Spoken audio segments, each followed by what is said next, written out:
બ્રાહ્મણ સમાજમાં એક હીરા ભગત થઈ ગયા, મોટી બ્રાહ્મણ. એમના ભજનથી મારે શરૂઆત કરવી છે.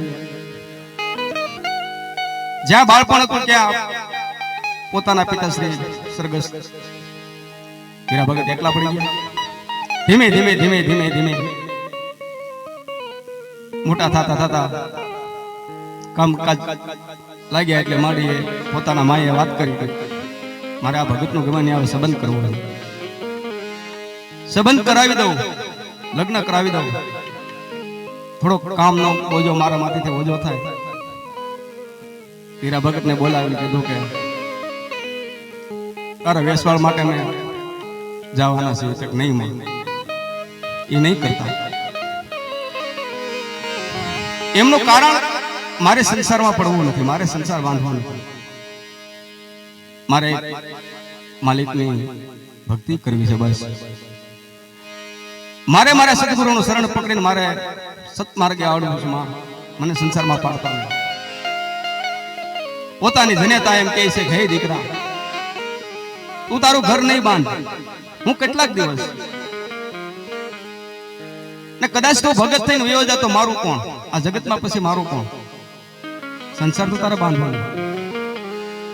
ત્યારે હીરા ભગતે કીધું કદાચ માં એવું પાત્ર જો કોઈ મને મળી જાય, તમે મારા લગ્ન કરો ને એકાદું સંતાન થાય અને હું ચારધામની યાત્રાએ વયો જાઉં, સામે જેવા પાત્રને મંજૂર હોય તો ગોત. તો એ વાત મને મારી છે. એવું પાત્ર તો અઘરું પડે ને. છતાંય વાત કરતા કરતા અમે એવા જ માતાજી તૈયાર થયા કે ભગતનો બોલ મારે તોલ કરવો છે, મારે પાળવો છે.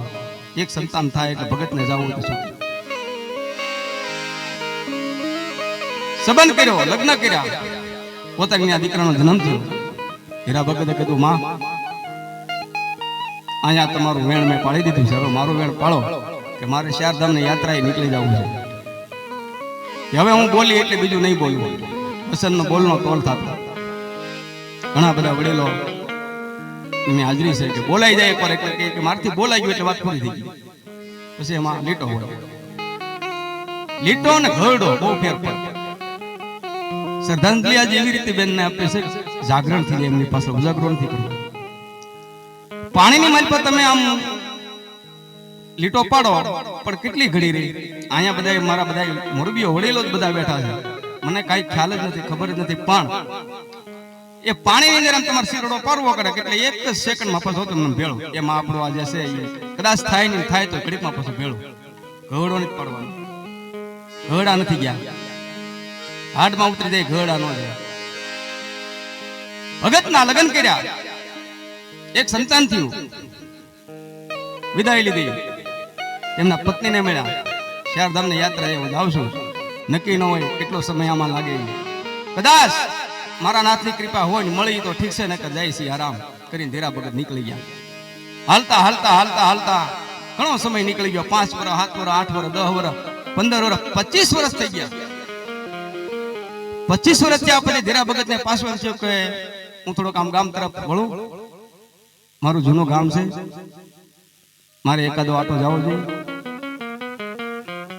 મારા દીકરો શું કરતો હોય, મારા ધર્મપત્ની શું કરતા છે, મારી માં શું કરતી છે. 25 વર્ષના વાણા આવી ગયા છે કે નહીં, હું એક આટો તો મારો. ફરતા ફરતા જ્યાં પોતાના ગામ આવે છે. હવે અહીંયા ઘટના એવી બની, એકનો એક દીકરો હીરા ભગતને એને સરપંચ થયો, દીકરાનું મૃત્યુ થયું. ગામના હાવ અગા વગા સગા સંબંધી પાડો એ હાવ ભેગા થઈ ને પોતાની નનામી તૈયાર કરી દીકરાની નનામી લઈને નીકળે છે. એ ઘરની બહાર નીકળતા નીકળતા થોડોક પંથ કપાણો કે સામેથી હીરા ભગત ભાળી ગયા કે ઓહો, જ્યાં ગામમાં હું પ્રવેશ થયો ત્યાં મને નનામી સામે મળી. કોની છે, કોણ છે? પણ હું આ ગામનો છું. આ તો અજાણી નનામી આપણે જવાની આપણે ફરજ પડે. ન ઓળખતા હોય તો કોઈની નનામી સમસાણ સુધી જાતી હોય ત્યાં લગી આપણે જાવું. એ સેના ખાલી આમ અડાઈ જાય ને તો એ ભક્તિ જ છે. એ નનામી ને હીરા ભગત ભળતા ભળતા ભળતા સમસાણ સુધી ગયા. સમસાણમાં જ્યાં દીકરાને છે માંથી આમ બોડી એટલે કે લાશ જ્યાં મૂકે ને અગ્નિ ત્યાં જા દેવાણો કે ઓલા ડાભુ જે 4 જણા આપણે કાંધિયા કહીએ, કાંધિયા હોય ડાભુ એને પૂછ્યું કે ભાઈ એ તો બધું ઠીક છે, હું આ તમારે આમાં હું મળી ગયો ને ભળી ગયો છું, પણ આના નામે છે કોને? એ ઓલા ડાભુએ કીધું, જે કાંધ ઉપરથી એને કીધું કે ભાઈ અમારા ગામમાં એક બ્રાહ્મણ રહેતા, એમનું નામ હતું ધીરા ભગત. કોઈ ઓળખતો નથી ધીરા ભગતને.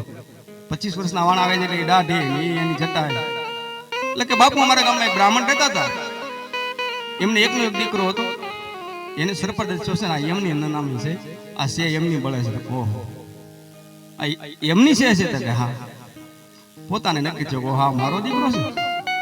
શમશાને જ્યાં સેન જ્યાં અગ્નિ જ્યાં દેહ જ્યાં ધુવાળો નીકળ્યો ધીરા ભગત ન્યા વાણી ન્યા લખી છે, એવી કઠોળ સોટ છે એ કાળની રે મદન મોટે રોમા, આયા કઈ કરાને કઈ કરા દિયા, એ છોડી હાયા સંસાર છોડી